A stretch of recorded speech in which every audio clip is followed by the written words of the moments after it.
সমালোচনা থাকবেই। আপনি ব্যবসার ক্ষেত্রে যান, আপনি অফিসে যান, পরিবারের মধ্যে যে কোনো জায়গায় সমালোচনা থাকবে। আর সমালোচনা বেশি হয় কখন বলুন তো? যখন আপনি ভালো কিছু কাজ করেন, যখন আপনি নতুন কিছু কাজ করে চমক দেওয়ার চেষ্টা করেন, যখন আপনি পরিবর্তন আনতে চান, তখনই দেখবেন লোকে আপনার পেছনে সমালোচনা করবে, নিন্দা করবে, কটু কথা বলবে, আজে বাজে কমেন্ট করবে। কিন্তু কতদিন? যখন আপনি সফল হয়ে যাবেন, যখন আপনি আপনার লক্ষ্য স্থির রাখবেন, যখন আসলে আপনি কিছু অ্যাচিভ করতে পারবেন ভালো কিছু, তখন দেখবেন এইসব শত্রু, সমালোচক, নিন্দুক এরা জাস্ট চুপ করে গেছে। তাই চুপচাপ থাকুন, আপনি আপনার লক্ষ্য স্থির রাখুন আর সামনের দিকে এগিয়ে যান। একটা সময় দেখবেন আপনিই জিতবেন। আপনার ডিকশনারি থেকে না না শব্দটুকু বাদ দিন তো। হবে, আমি পারবো, আমার দ্বারাই সম্ভব হবে। আগে নিজেকে স্ট্রং রাখতে হবে তো। নিজেকে এতটাও দুর্বল করে ফেলবেন না যাতে যে যা খুশি বলবে আপনি সবটাই মেনে নেবেন। কতদিন আপনি এসব বোঝা বইবেন? আপনার যেটা ভালো লাগবে না, না বলুন, না আমি এটা করবো না, আমার ভালো লাগছে না। প্রত্যেককে আপনি খুশি করতে পারবেন না বস। এই পৃথিবীতে সবাইকে আপনি খুশি করতে পারবেন না।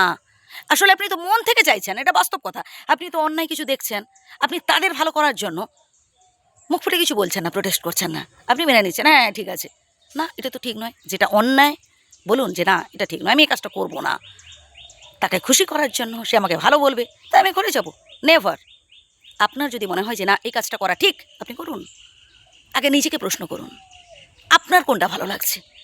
বন্ধু, আপনি যতক্ষণ না নিজেকে গুরুত্ব দিচ্ছেন, কেউ আপনাকে গুরুত্ব দেবে না, কেউ আপনাকে গুরুত্ব দেবে না। নিজের পার্সোনালিটি ধরে রাখার চেষ্টা করুন। আপনার কাছে আপনিই গুরুত্বপূর্ণ। যে মানুষ নিজেকে ভালোবাসতে পারে না সে কাউকে ভালোবাসতে পারে না। নিজের ইচ্ছার বিরুদ্ধে কখনো কোনো কাজ করবেন না।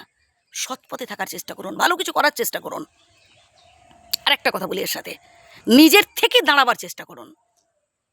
হ্যাঁ হতে পারে এতে হয়তো আপনি বারবার পড়ে যেতে পারেন, আপনি পিছলে যেতে পারেন, তবুও মনে রাখবেন একটা সময় আপনি ঠিক জিততে পারবেন, ঠিক দাঁড়াতে পারবেন। আর কারোর হাত ধরে যখন আপনি ওপরে ওঠার চেষ্টা করবেন, অর্থাৎ অপরের উপর নির্ভরশীল হয়ে যখন আপনি কিছু অ্যাচিভ করতে চাইবেন, তখন দেখবেন একটা সময় আপনার এটা অভ্যাস তো দাঁড়িয়ে যাবেই। আর যখন ওই মানুষটা আপনার হাতটা ছেড়ে দেবে, তখন আপনি দুম করে নিচে পড়ে যাবেন। কথাটা মিলিয়ে নেবেন, একটু ভাবুন কথাগুলো। তাই নিজের থেকে স্বনির্ভর, যেটা বললাম কি, নিজের থেকে কিছু হওয়ার চেষ্টা করতে হবে, স্বনির্ভর হওয়ার চেষ্টা করুন। কারোর সাহায্যে নয়, কারোর অনুদানে নয়, কর্ম করে, কঠিন পরিশ্রম করে, স্ট্রাগল করে নিজের পায়ে দাঁড়ান, ভালো কিছু অ্যাচিভ করুন। যে আপনাকে ঠকিয়েছে, যে আপনাকে কাঁদিয়েছে, এগুলো হচ্ছে আপনার পার্সোনাল লাইফ। মানুষ আপনার পার্সোনাল লাইফের কথা শুনতে যাবে না। যখন আপনি সফল হয়ে যাবেন তখন আসবে। আর এই স্ট্রাগলিং পিরিয়ডে না আপনাকে কঠিন পরিশ্রম করতে হবে, আপনাকে আপনার লক্ষ্যে পৌঁছে যেতে হবে। এবং এগিয়ে যান, নিজেকে মোটিভেট করুন, ভালো থাকবেন। আমি চাই আপনি জীবনে সুখী হন, আপনি চাই আপনি জীবনে ভালো কিছু অ্যাচিভ করুন। জয় হবেই আপনার।